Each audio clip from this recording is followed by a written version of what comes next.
बिस्मिल्लाहिर्रहमानिर्रहीम। नाज़रीन, मैं हूं जावेद बलोच और उम्मीद है आप लोग खैरियत से होंगे। आज बड़े अहम केसेस हैं, बड़ी अहम ख़बरें हैं जिन पर हम बात करने जा रहे हैं। एक तो बड़ी खबर ये है कि मखसूस नशिस्तों का मामला है जो सुप्रीम कोर्ट का 13 रुकनी बेंच इस केस की समाअत कर रहा है। बड़े अहम रिमार्क्स सामने आए हैं, बड़े अहम नुकात उठाए गए हैं सुप्रीम कोर्ट ऑफ पाकिस्तान की तरफ से, उन पर बात करेंगे। और ये कहा गया है कि तहरीक इंसाफ के रहनुमाओं ने, उनके प्रेसिडेंट ने जो है उस वक्त इंट्रा पार्टी इलेक्शन क्यों नहीं करवाए जब कहा जा रहा था, जब उस वक्त के वज़ीर आज़म भी थे और इंट्रा पार्टी इलेक्शन का मामला था, तो क्यों नहीं करवाए गए।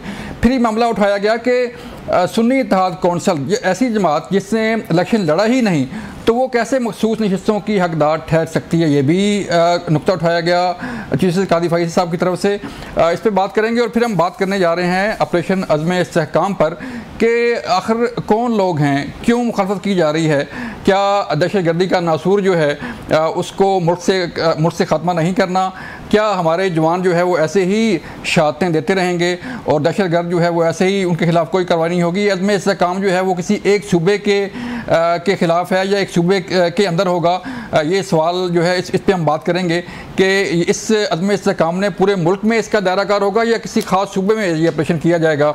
इस पर भी आज खुल के वजाहत होगी। और फिर हम बात करेंगे कि सियासत किस तरफ जा रही है, पार्लिमान किस तरफ जा रही है, पार्लिमान में जो धींगा मुश्ती हो रही है, बजट इजलास जारी है और PTI वर्सेस गवर्नमेंट और नून लीग जो है वो चीज़ें चल रही हैं, इस पर भी बात करेंगे। हमारे साथ मौजूद होंगे इंजीनियर राजा कमरुल इस्लाम साहब, आपका तल्लुक मुस्लिम नून से, राजा साहब बहुत शुक्रिया वक्त देने का। कादर मंदो खेर साहब हैं, पीपल पार्टी से उनका तल्लुक है, कादर साहब बहुत शुक्रिया वक्त देने का। और फिर हमारे साथ मौजूद होंगे जुनैद अकबर खान साहब, तहरीक इंसाफ से उनका तल्लुक है, उनसे बात करेंगे। राजा साहब मैं आपकी तरफ आऊँगा। सर, हम तो पहले बात करते हैं ऑपरेशन अज़्म इस्तेहकाम थे। KP के अंदर जो है वायलेंस बढ़ता जा रहा है, हमारे जवान शहीद हो रहे हैं, बारूदी सुरंगों के ज़रिए जो है वो धमाके किए जा रहे हैं, हमारे जवान शहीद किए जा रहे हैं। तो क्या कोई ऐसा ऑपरेशन तो रोज़ हो रहे हैं, तो क्या कोई ऐसा ऑपरेशन नहीं होना चाहिए जिससे दहशतगर्दी ख़त्म हो, दहशतगर्दों को कंट्रोल किया जा सके? बिल्कुल होना चाहिए जी। और एक बात की वजाहत बहुत ज़रूरी है, पिछले कुछ दिनों से, ये जब से ये अनाउंस हुआ है, परसों से शायद, एक मखसूस जमात की तरफ से यानी तहरीक इंसाफ की तरफ से इस किस्म का प्रोपेगेंडा किया जा रहा है कि जैसे ये ऑपरेशन सूबा KP के ख़िलाफ़।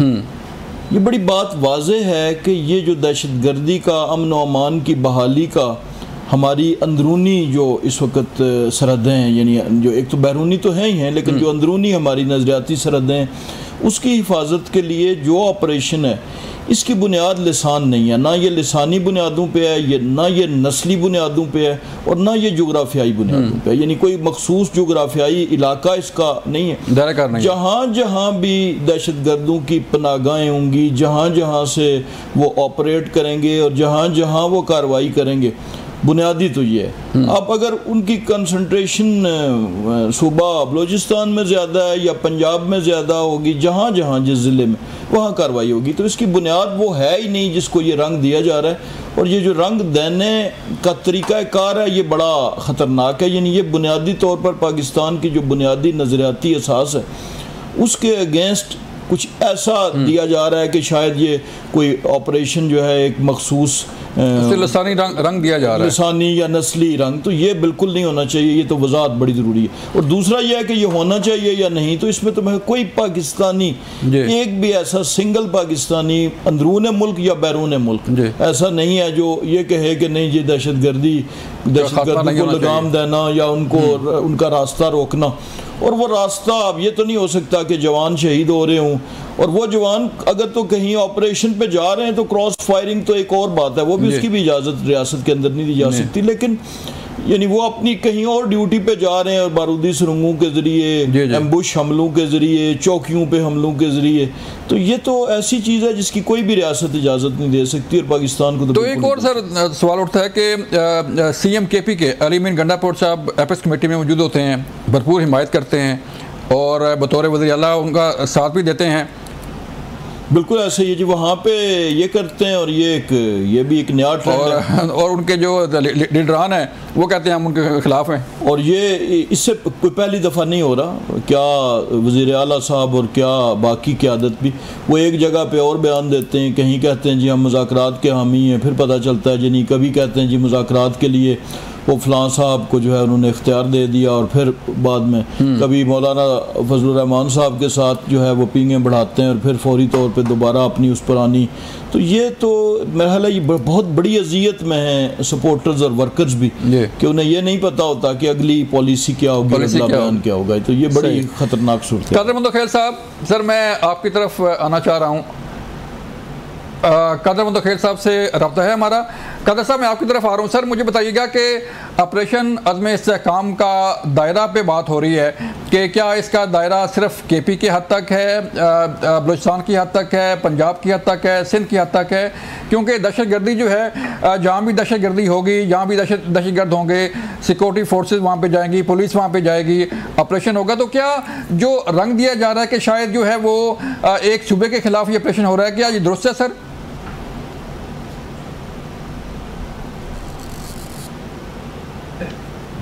आपने थोड़ा सा अल्फाज भी सही कर दे। ऑपरेशन होता है दहशतगर्दों के खिलाफ। जी जी। आपको माजी में याद है जहां दहशतगर्द इस्लामाबाद के पहाड़ों तक पहुंच गए, पीपल्स पार्टी के दौर में ऑपरेशन हुआ, स्वात ऑपरेशन, जहां दहशतगर्दों को धकेल दिया है।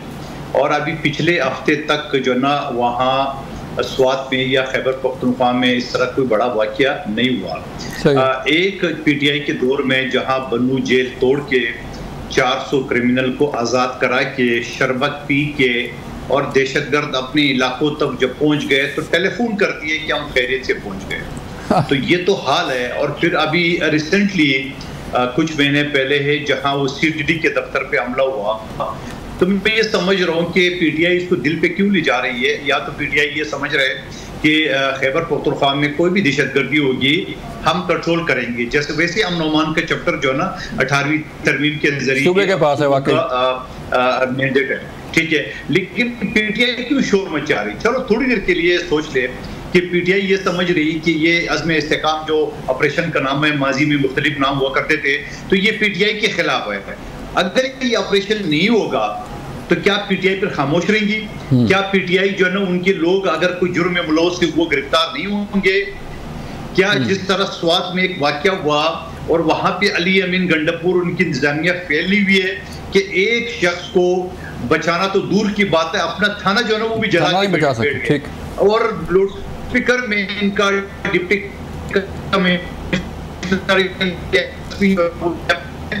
में ऐलान हुआ, बाकी रिक्शे में लाउड स्पीकर। अब आप मुझे बताओ, रिक्शे में लाउड स्पीकर लेके कुछ लोगों को मुश्तैल कर रहे हैं और इंतजामिया जो है मुंह देख रही है। तो ये तो आपका हाल है सिक्योरिटी का। तो ऐसी सूरत हाल में ऑपरेशन नहीं होगा तो क्या होगा? या तो आप जिम्मेदारी ले के नीचे कोई मसला नहीं होगा, हम जिम्मेदार हैं। और अगर ये नहीं होगा फिर क्या ये शोर नहीं बचाएंगे कि हमारे लोग गिरफ्तार होंगे? नहीं गिरफ्तार होना चाहिए पॉलिटिकल लोगों का, लेकिन अगर कोई कानून हाथ में लेगा तो ये जुनैद अकबर साहब भी वकील है गालबन, तो ये इसको अच्छी तरह पता है कानून तो कानून है। चले जुनैद साहब से पूछते हैं, वो उसको छूट नहीं है। चले जुनैद साहब से पूछते हैं। जुनैद साहब आप बताइए, सर आपका तल्लुक तो वैसे भी KP से है, तो KP के अंदर वाकया हो या बलूचिस्तान के अंदर वाकया हो, कहीं भी वाकया हो, तो क्या दहशतगर्दों के खिलाफ ऑपरेशन नहीं होना चाहिए? क्यों ये तासुर दिया जा रहा है कि शायद ये ऑपरेशन जो है वो किसी एक सूबे के खिलाफ किया जा रहा है, जबकि CM KP के जो है इस फैसले का जो है वो उसका हिस्सा थे, उस कमेटी में शामिल थे जब ये फैसला हुआ? बिस्मिल्लाहिर्रहमानिर्रहीम, बड़ी मेहरबानी, शुक्रिया जी। सबसे बड़ी बात तो ये है कि उस कमेटी में ऐसे न कोई फैसला हुआ है, और जब एक ऑपरेशन का फैसला होता है तो उसमें एरिया का भी बताया जाता है, कौन से एरिया में होगा, कितनी टाइम के लिए होगा, इंटेलिजेंस बेस होगा कि लार्ज स्केल पे होगा। तो ये हुकूमत सिर्फ नंबर बनाने के चक्कर में, ठीक है। तो कल वाली मीटिंग में ऐसी कोई बात नहीं हुई कि ऑपरेशन कब करेंगे, कहां से करेंगे, किस एरिया में करेंगे। लेकिन हुकूमत ने, क्योंकि चीन की तरफ से इस पे प्रेशर था, चीन वालों को खुश करना था, तो इसी जल्दी में इस तरह की स्टेटमेंट दी की जिससे ये इंप्रेशन देने की कोशिश की गई कि हुकूमत ऑपरेशन कर रही है। तो अभी तक कल वाली मीटिंग में ऐसी कोई फैसला नहीं हुआ। तो ये जो हुकूमत के नुमाइंदे कह रहे हैं ये गलत बयानी कर रहे हैं। ठीक है, तो क्या अदम इस्तेकाम वो चलें उसमें अगर फैसला नहीं भी हुआ तो सवाल ये पैदा होता है कि सर के दहशतगर्दों के खिलाफ ऑपरेशन जो है वो नहीं होना चाहिए। आप इस हक में नहीं है कि मुल्क से दहशतगर्दी का खात्मा हो? नहीं, बिल्कुल हमने कभी नहीं ये नहीं कहा कि दहशतगर्दों के खिलाफ जो है ऑपरेशन नहीं होना चाहिए। हम सिर्फ यही चाहते हैं कि हमें बताया जाए कि कौन से एरिया में ऑपरेशन होगा, कैसे आया इंटेलिजेंस बेस होगा, लार्ज स्केल पे होगा, कितने टाइम के लिए होगा। असम्बली को उसमें एतमाद में लिया जाए, सूबाई असम्बली को, चीफ मिनिस्टर को एतमाद में लिया जाए। और इससे पहले हमें ये बताया जाए जो पिछले जो 2004-5 से या 8 से जो 21 ऑपरेशन हो गई उसका रिजल्ट भी बताया जाए। तो हम ये नहीं कि दहशतगर्द, हम चाहते कि इस मुल्क में दहशतगर्दी ना हो और दहशतगर्दी को जो है आईनी हाथों से कुलचा उसके खिलाफ जितनी हुकूमत की रिसोर्सेज है वो इस्तेमाल हो, चाहे सूबाई हुकूमत के हो चाहे फेडरल हुकूमत के हो। लेकिन पहले तो हमें तो बताया जाए ना कि कौन से स्केल पे है, इसका स्कोप क्या है और ये कौन से इदारे करेंगे, सूबाई हुकूमत का उसमें ताउन होगा कि नहीं होगा। जब इस तरह की कोई फैसला कल वाले मीटिंग में मैं जिम्मेदारी से कहता हूं कि इस तरह कोई भी फैसला नहीं हुआ कि एक बात होगी कि दहशतगर्दों के खिलाफ एक ऑपरेशन होना चाहिए, लेकिन ऑपरेशन का फैसला अभी तक नहीं हुआ, ना एरिया का फैसला हुआ है। तो ये हुकूमत जो है हुकूमत इसको चलें हुकूमत से पूछते हैं। जी नाज़रीन, मुझे एक ब्रेक के लिए कहा जा रहा है, मिलते हैं ब्रेक के बाद। वेलकम बैक नाज़रीन। ऐसा बताएं सर कहाँ फैसला हुआ और क्या दायरा कार क्या होगा उसका इस ऑपरेशन का? देखें ये बड़ी और ये भी बड़ा अहम सवाल है सर कि पहले बताया जाए कि ऑपरेशन किस एरिया में होना है, मैं वही कैसे होना है। वही बात कर रहा था कि पहली बात यह है कि ये जो नेशनल सिक्योरिटी के इस किस्म के मामलात होते हैं ये इन प्रिंसिपल सब का इत्तेफाक राय होता है। इसके कोई मिनट्स नहीं लिखे जाते कि वहाँ पे ये होगा। इंटेलिजेंस एजेंसी के दुनिया भर की आप मिसाल ले लें, अमेरिका की ले लें, मुसाद की ले लें, बरतानिया की ले लें, कहाँ पे उसके मिनट्स लिखे जाते हैं और मिनट्स शेयर किए जाते हैं, पहली बात। दूसरी बात है कि ये ऑपरेशन में इसमें कितनी गोलियां चलेंगी, इसमें कितने जवान होंगे, क्या उसकी कमान कोई कैप्टन करेगा या कोई एसपी करेगा, इलाका कौन सा होगा, उसकी लोकेशन पहले शेयर की जाएगी और फिर मंजूरी ली जाएगी कि यहाँ पे ऑपरेशन होना चाहिए और वो कितने घंटे पे मुहित होगा, कहीं ये ना हो कि इजाज़त 2 घंटे की और वो आगे चला जाए। तो ये बड़ी मज़े का खेज़ बातें। असल बात तो सिंपल ये है कि अगर आप प्रिंसिपली इस बात से इत्तेफाक करते हैं कि इस मुल्क को अमन का गहवारा होना चाहिए, लोगों को एक महफूज फ़ज़ा मुयस्सर होनी चाहिए और पाकिस्तान की मुसल्लह अफवाज को अंदरूनी तौर पर वो सुकून आप कहें कि वो मुयस्सर हो कि ताकि वो बैरूनी महाज पे और बैरूनी सरहदों की हिफाजत कर सके। तो ये तो बातें तो दो ही हैं, या हाँ या ना, एक बात। दूसरी बात यह है कि आप तजाद देखें कि एक तरफ कहा जा रहा है कि फैसला ही नहीं हुआ, तो जब फैसला नहीं हुआ तो ये क्यों शोर मचाया हुआ है, क्यों क्या मत है, जब फैसला हुआ ही नहीं। आप कह रहे हैं कि फैसला नहीं हुआ, ऑपरेशन का फैसला नहीं हुआ। और तीसरी बात है ये ऑपरेशन कोई वो वाला तो है नहीं कि पहले एनेस्थीसिया दिया जाएगा, फिर बेहोश किया जाएगा, ऑपरेशन थिएटर में पहले मरीज को लाया जाएगा।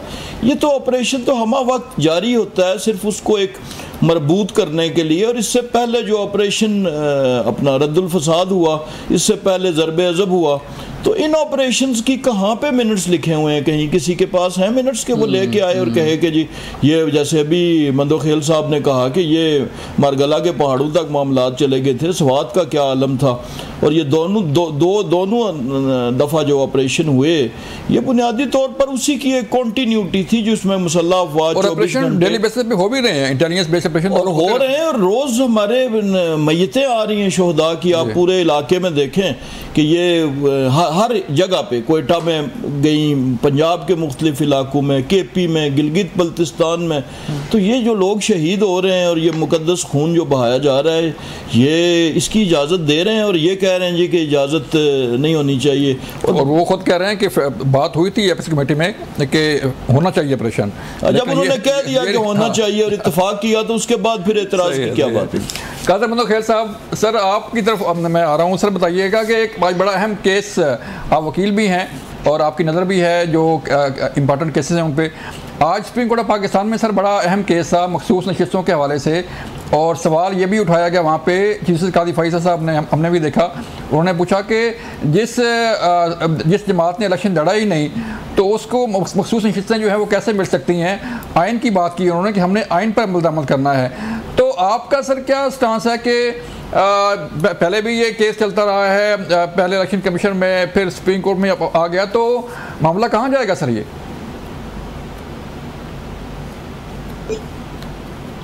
आपके इस सवाल से थोड़ा सा मुझे पिछले सेगमेंट में बोलने दें। जी आप साहब फरमा रहे हैं कि पिछले ऑपरेशन का रिजल्ट बताया जाए, आप रिजल्ट इनको बताया जाए, कितने जवान शहीद हुए हैं, इजहार ये पूछ रहे हैं। दूसरा वो ये कह रहे सूबाई असम्बली को सीएम को एतमाद में ले जाए।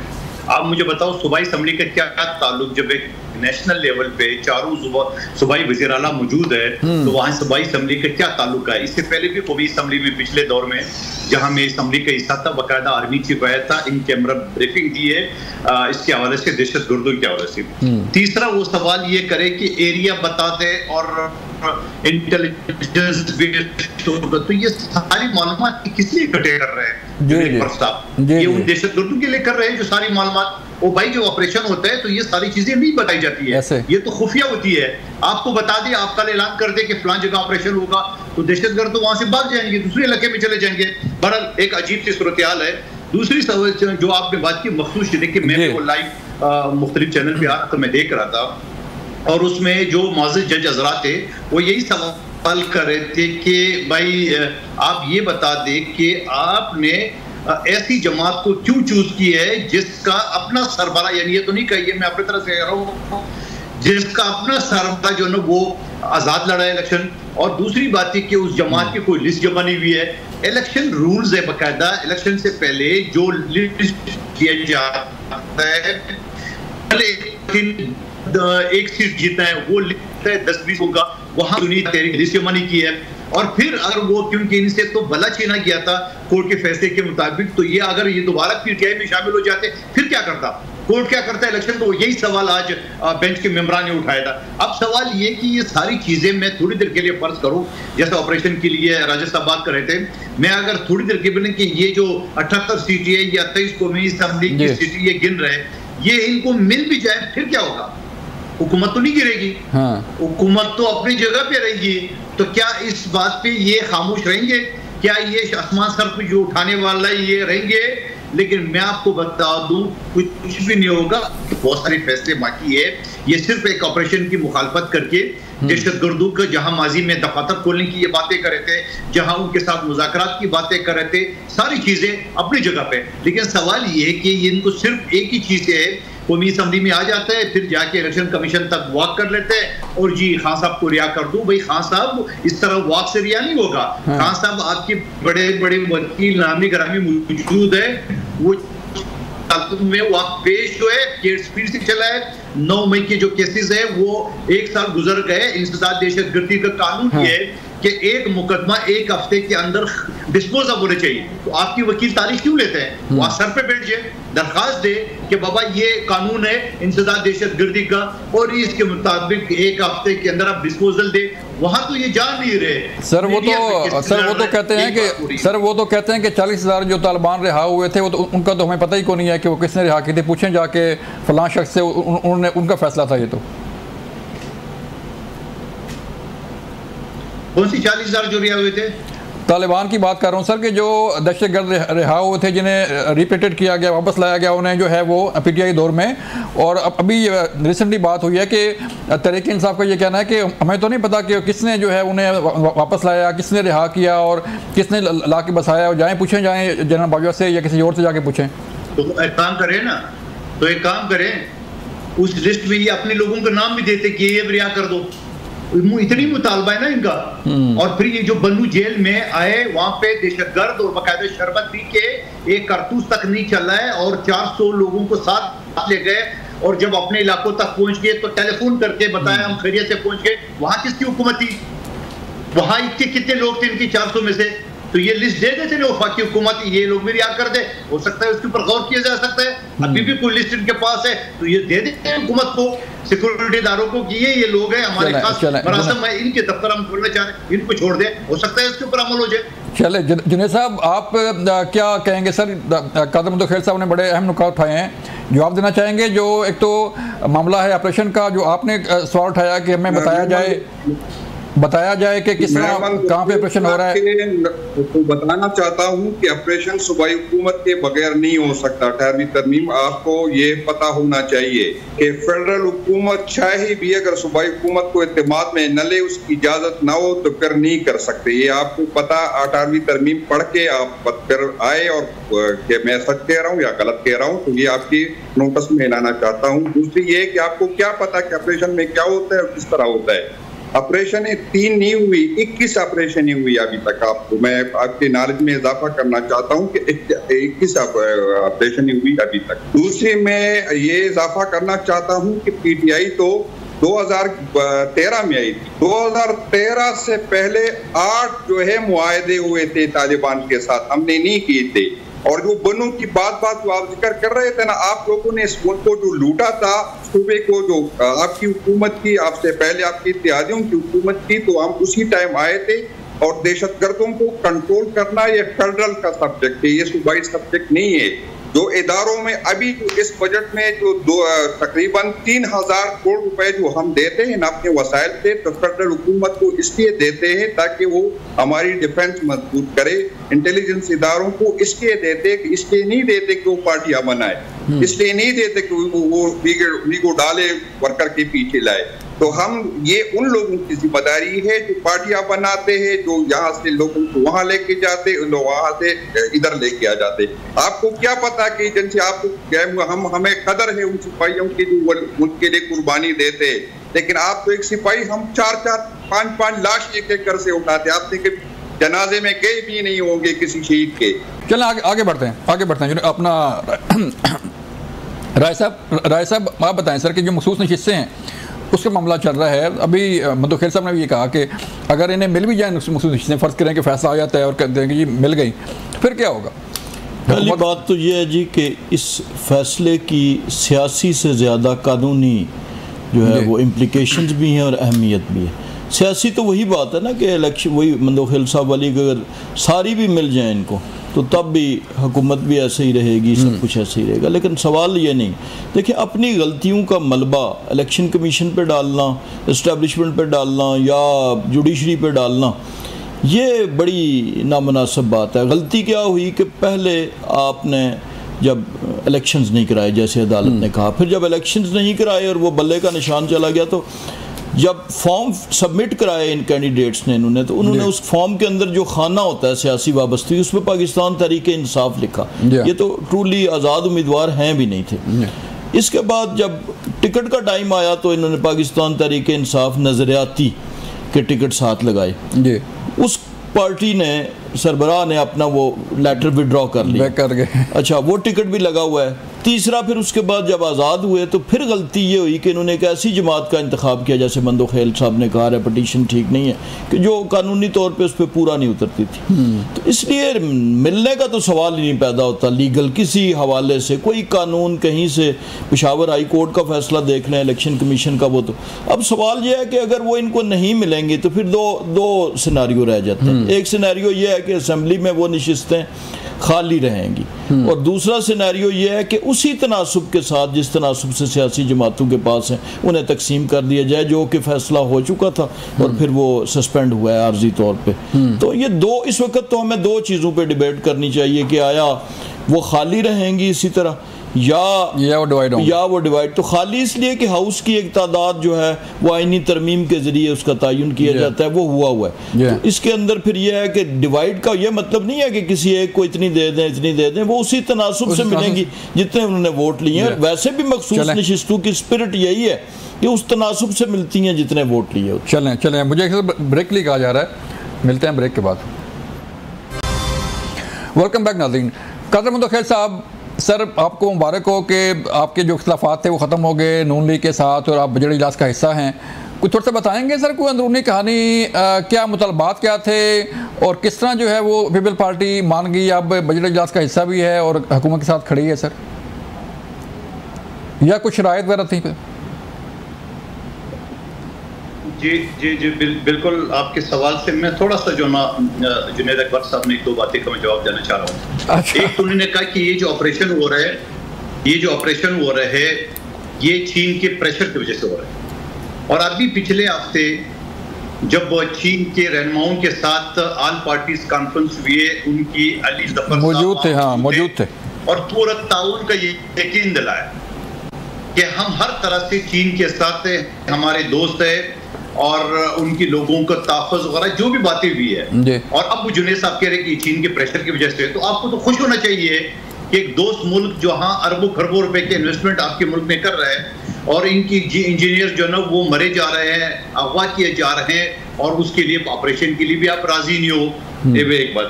दूसरी बात ये कि जो बात आपने की है, कोई अभी हमारा मुआहदा नहीं हुआ है, न कोई हमसे समझौता हुआ है। हमारा एक उसूली उनके सामने डिमांड वफाकी हुकूमत के साथ ये थी, आप और जुनैद अकबर साहब और बहुत सारे लोग हमें थाने देते हैं कि आप वफाकी हुकूमत का हिस्सा है। हम हमेशा ये कहते थे कि हम वफाकी हुकूमत का हिस्सा नहीं है, बल्कि उनके सपोर्टर जरूर है। आज तो आपको इस चीज़ का यकीन आना चाहिए कि अगर हम हिस्सा होते तो हमसे मशवरत करते। बिलावल भुट्टो जरदारी साहब ने, हमारे दूसरे रहनुमाओं ने हर जगह कहा है कि हमसे मशवरत नहीं की थी। ये अलग बात है कि नून लीग के कुछ लोगों ने शरारत की, चाहे शहबाज शरीफ साहब के कहने पे या अपने तरफ से, जिसमें बिलाल कियानी साहब हो गए, जिसमें हनीफ अब्बासी साहब हो गए, जो प्रेस कॉन्फ्रेंस कर रहे थे कि पीपल्स पार्टी को पता है साहब। अगर पता होता तो शहबाज शरीफ साहब के साथ मीटिंग की होती। लेकिन अभी हमारी जो इनके बीच में कमेटी बनी है, वो कमेटी की बात चल रही है। और फिर उसके साथ साथ हमारा सिर्फ एक मुतालबा था, 1-2 मुतालबा के मैं आपको सामने रखना चाह रहा हूँ। पिछले 16 महीने की जो हुकूमत थी, उस वक्त मेरे और शहबाज शरीफ साहब कल का ये NA-242 जहाँ KFI मंसूबा मंजूर हुआ था पानी का, और उसमें एंड टाइम पे शहबाज शरीफ साहब ने मना कर दिए। जो K4 मंसूबा है कराची का, उसमें भी फंड सिर्फ 17 अरब रुपए की है। और फिर जहां सिर्फ 90% पानी से डूबा था सैलाब की वजह से, वहां जो पीपल्स पार्टी ने या वफाकी हुकूमत के मकाना के ऐलान किए थे, उसके लिए फंड नहीं दिया है। तो ये हमारे थोड़े मामला थे। उस वक्त भी वादा किया था, नहीं किया है हमने। 16 महीने हुकूमत का कंधा दिया है वगैरह वगैरह। आज भी जो पहला बजट है, और उस बजट में भी नून लीग का अगर रवैया इस तरह है कि एक तरफ शहबाज शरीफ साहब मुलाकात के लिए बुला रहा है कि आज वो बैठ के मसले को खत्म करते हैं, और उससे चंद घंटे पहले उनका हनीफ अब्बासी साहब प्रेस कॉन्फ्रेंस करके, चाहे इनकी बिल हो, चाहे ये क्या कहते हैं बजट हो, तो हमारी तो शिकवे जो है ना वो तो ओपनली है। हमारे कोई खुफिया नहीं है, हमारे ये मसाइल की वजह से। और यकीनन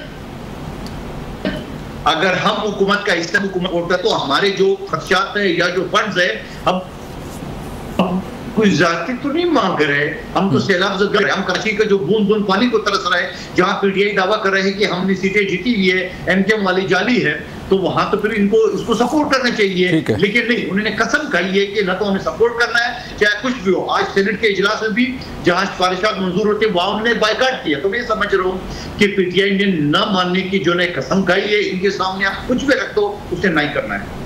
चलें राय साहब, आप बताएं सर, कोई वो तो कह रहे हैं कि हम तो सपोर्टर ज़रूर हैं, आपके साथ खड़े हैं, लेकिन आप जब एतमाद में नहीं लेंगे, जब खुद फैसले करेंगे, जब खुद बजट बनाएंगे, तो ज़ाहिर बात है उन्होंने आपके साथ नहीं देना। फिर देखिए, एक बुनियादी बात को समझने की ज़रूरत है। जैसे मंदोखेल साहब ने कहा कि ये इत्तेहादी हुकूमतें, ये एक सियासी जमात नहीं है, यानी 2, 3, 4 पार्टियां जब मिल के मखलूत हुकूमतें बनाती हैं तो इस किस्म के मसाइल आते रहते हैं। कहीं पे गिले होते हैं, शिकवे होते हैं, बाद में वो सॉर्ट आउट हो जाते हैं। चूँकि मिशन उस वक्त एक पॉइंट एजेंडा था कि पाकिस्तान को आगे लेके जाना है, इसकी मईशत को, इसी एक एजेंडे पे ये PDM वाला इत्तेहाद भी जो पहला था अदम एतमाद हुआ, और दूसरा ये इसी एक पॉइंट पे था। लिहाजा इस बात को ज़्यादा सीरियस नहीं लेना चाहिए कि कहाँ पे क्या हुआ। लेकिन मैं बजट के हवाले से सिर्फ इतनी गुजारिश करूँगा कि बजट अगर कहें कि हमारी कैबिनेट के मेंबर्स जो हुकूमत का हिस्सा हैं वो सारे बजट की तमाम तफसीलात से आगाह थे, तो वो भी गलत होगा। उसकी वजह यह है कि बजट में आपको पता है कि जब बजट की वो तजावीज़ बन रही होती हैं तो फाइनेंस मिनिस्ट्री के दरवाजे भी बंद किए गए होते हैं, उसमें सहाफ़ियों का दाखिला बंद होता है, मिलने वालों का बंद होता है। वो इसलिए होता है कि उसकी बहुत सी जो चीज़ें कबल अज़ वक्त इफ़शा होने से बहुत सी ख़राबियों का अंदेशा होता है। बजट पे हमेशा मुशावरत, बहस अपनी जमात से भी बजट तजावीज़ और बजट की तकरीर के बाद होती हैं, जो अभी हो रही हैं। उसमें बहुत वैल्यूबल इनपुट पीपल्स पार्टी के लोगों ने भी दिया, आसफा भुट्टो साहबा ने तकरीर की, दीगर सीनियर लोग। नवाज शरीफ साहब भी तो उनको भी एतराज़ है ना, वो भी बजट इजलास का हिस्सा नहीं है, वो भी छुट्टियों में चले गए हैं, वो भी नाराज़ है। एतराज़ की नोयत शायद वो तो नहीं है कि वो असम्बली के इजलास में किसी दिन ना आ सकना या कुछ दिन ना आ सकना, ये उसका हिस्सा नहीं है। हाँ, पीपल्स पार्टी का जो था वो तो अपनी जगह पे जायज़ था कि वो जब उनके तहफ़्फ़ुज़ात थे, वो जब दूर हुए, कोई जो भी आपस में, मैं उससे प्रीवी नहीं हूँ, लेकिन जो सीनियर क़यादत की आपस में बात हुई तो वो आ गए। और बहुत से मामलात होंगे जिसमें सिंध के हवाले से होंगे, पंजाब के हवाले से होंगे, तो ये कॉन्टीन्यूस प्रोसेस और ये चलता रहेगा। इसका ये मतलब नहीं कि वो आज बजट में आ गए तो कल हमारा कोई इख्तलाफ नहीं होगा, हो सकता है कल किसी इशू पे किसी दोबारा हो जाए। तो सियासत का हुस्न है ये कि सियासी जमातों की पॉलिसी, चूँकि ये दो डिफरेंट सियासी जमातें हैं, ये एक दूसरे के खिलाफ बहुत सी जगहों पर इलेक्शन लड़ रही हैं, तो इसलिए इस पर कुछ ज़्यादा पहले परेशान होने की ज़रूरत है। चलें जुनैद भाई, आप बताएं सर कि जो चलें कादर साहब, सर आप बताइएगा सर, ये जो आपने नुक्ता उठाया कि अगर ये मखसूस नशिस्तें उन्हें मिल भी जाती हैं तहरीक इंसाफ को, तो फिर भी हुकूमत तो नहीं गिरेगी। तो जो मामला चल रहा है सर पार्लियामेंट हाउस में, आप देखते हैं बजट इजलास है, कभी स्पीकर डाइस का गिराव हो रहा है, कभी कुछ हो रहा है, कभी कुछ हो रहा है, तो इस झींगा मुश्ती में मसाइल तो हल नहीं होंगे सर जब तक बैठेंगे नहीं, बात नहीं करेंगे। तो